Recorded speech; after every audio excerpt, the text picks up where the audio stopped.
It's been just over a year since Russia launched its invasion into Ukraine. The UN says more than 8,000 civilians have died, and the impacts stretch far beyond Ukraine's borders.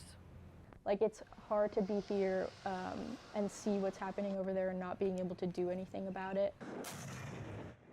Yulia Mishuk is a WKU honor student. She's the SGA Speaker of the Senate. She's on the debate team, and she's a first-generation Ukrainian immigrant. When I talk to my mom and she tells me about what's happening with our relatives, it's hard to not just break down. Mishuk's parents left Ukraine right before she was born because of religious discrimination, but much of her family still lives there. My brother's daughter, she would just close her ears when she heard the word war.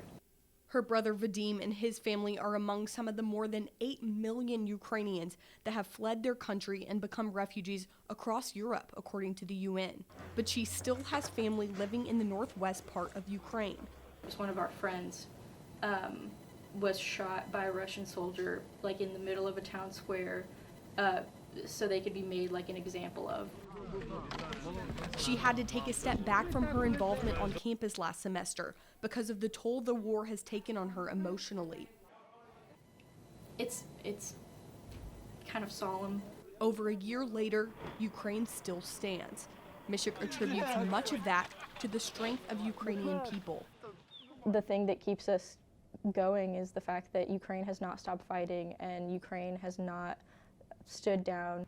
To support Ukraine, you can donate to the Ukrainian Red Cross or other aid organizations. For News Channel 12, I'm Addie Shaney.